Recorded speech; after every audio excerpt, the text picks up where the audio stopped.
falar sobre filosofia e pandemia. Estamos passando por uma situação completamente inusitada.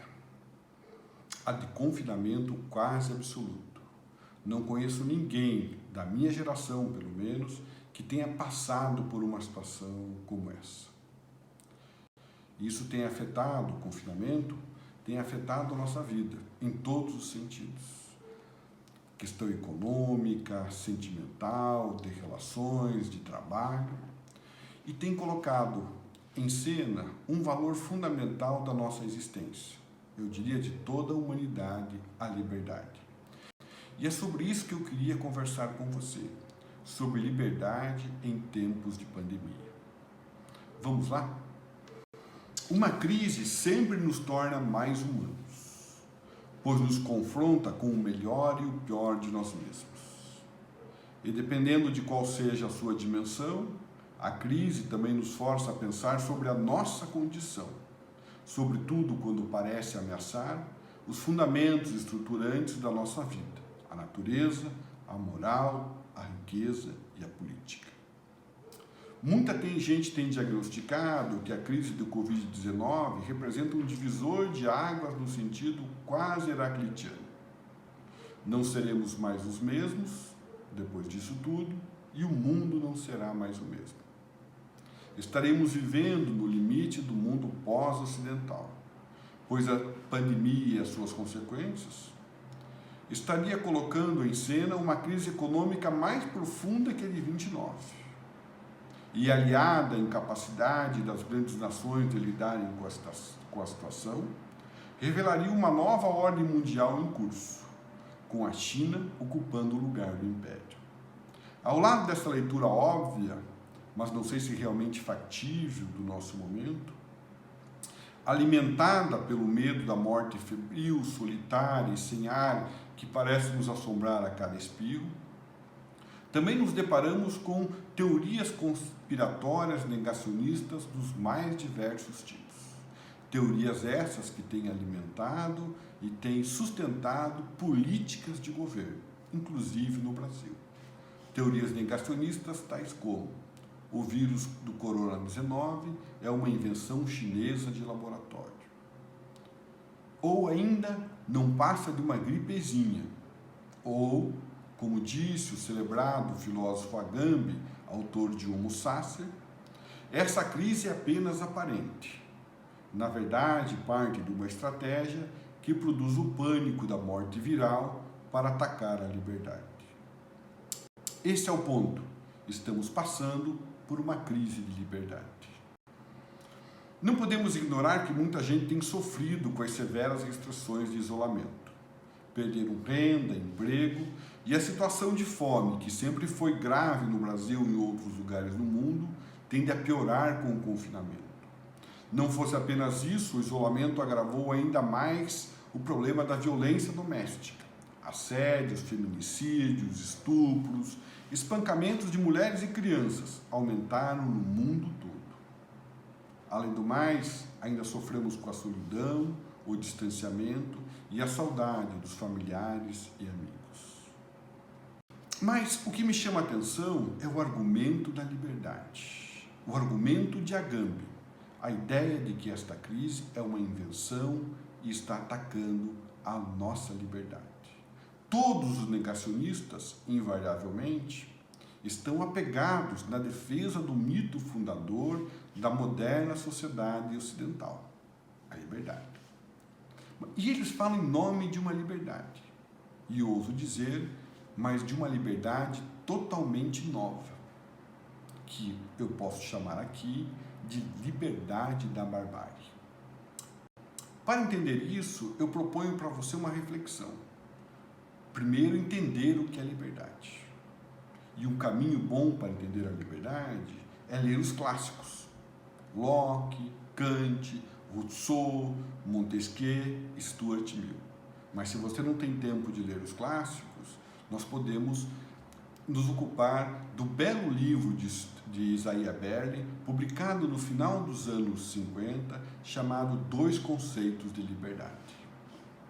Berlin, nesse livro, apresenta a liberdade a partir de duas matrizes. uma liberal e a outra que eu vou chamar de republicana, estabelecendo que a liberdade pode ser negativa ou positiva.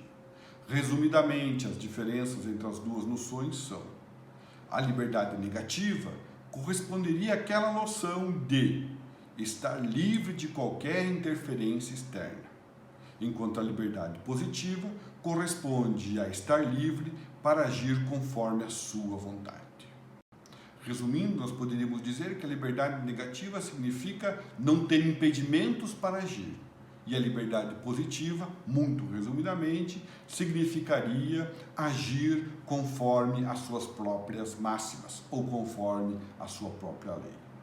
No sentido político, Berlin descreve a liberdade negativa da seguinte forma: a liberdade política é simplesmente a área na qual um homem pode agir sem ser obstruído por outros.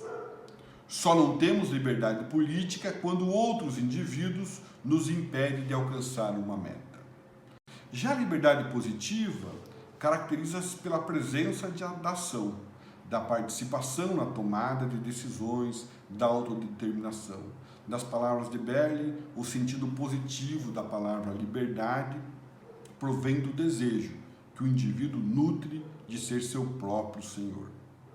Estamos no domínio das ideias ético-políticas, de autonomia, de autogoverno, que se realizaria através do Estado moderno constitucionalista, democrático constitucionalista. Um bom exemplo da noção de liberdade positiva está numa bela formulação de Montesquieu na obra O Espírito das Leis.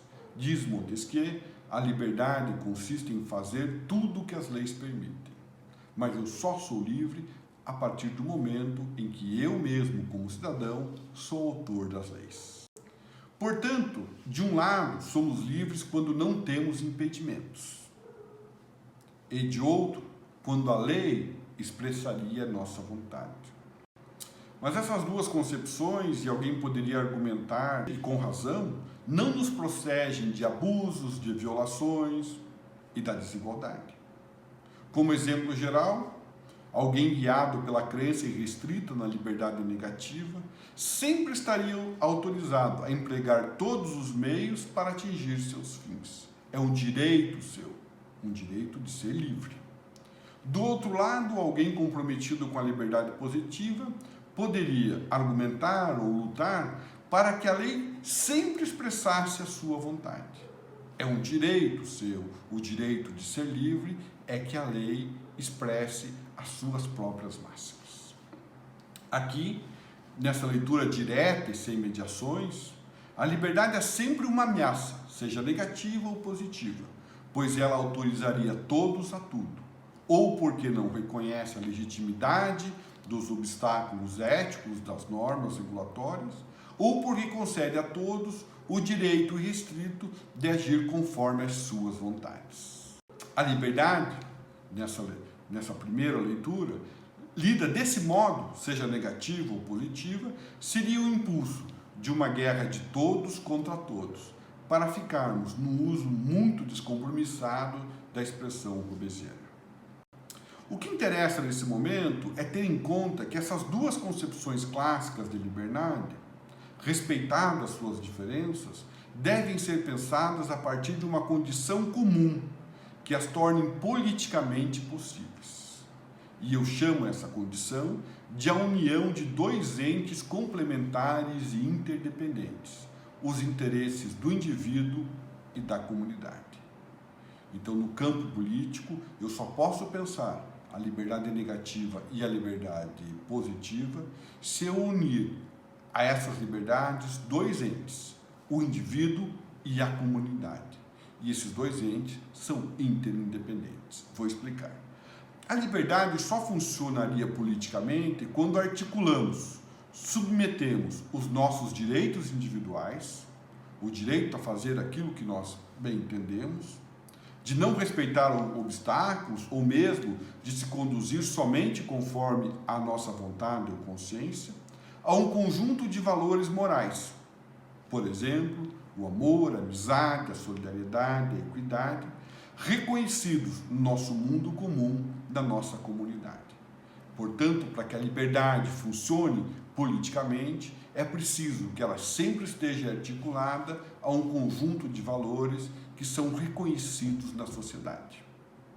Além do mais, só podemos nos proteger da interferência externa, como supõe a liberdade negativa, ou ainda pensar em ser senhor das nossas próprias escolhas e ações, como expressa a noção de liberdade positiva, a partir de um profundo senso de comunidade, estruturado em torno da proteção da vida, da garantia e do reconhecimento por parte dos membros da comunidade do nosso direito à individualidade e a perseguir os nossos fins. E tão importante quanto isso, no direito dos outros, do outro a perseguir a sua própria individualidade e realizar os seus fins. Cabe, portanto, à comunidade, através dos seus códigos de valores e aparatos políticos, nos proteger da indevida interferência do outro e proteger o outro da nossa indevida interferência e ainda criar as condições ético-políticas para que as leis e os poderes instituídos expressem a vontade comum de todos os indivíduos. É justamente esse jogo de forças de reconhecimento mútuo entre indivíduo e comunidade, entre cidadão e Estado, entre vontade e lei, entre o eu e o outro, ainda que ele nunca tenha se realizado e tenha se universalizado para todos os povos em todos os lugares, que parece estar chegando ao fim a cada dia de pandemia. Mas então, o que será de nós? Está tudo perdido nesse novo mundo? Não. Pois ainda resta-nos a liberdade autêntica, aquele sentimento que nos faz humanos, porque independente do momento, nos permite sempre criar os meios e as condições com os nossos pares, com a nossa comunidade, para agir e reagir, mesmo diante do inevitável curso da história. Mas lembre-se, proteja-se a si e aos outros. Fique em casa e aproveite para ler filosofia e praticar a solidariedade.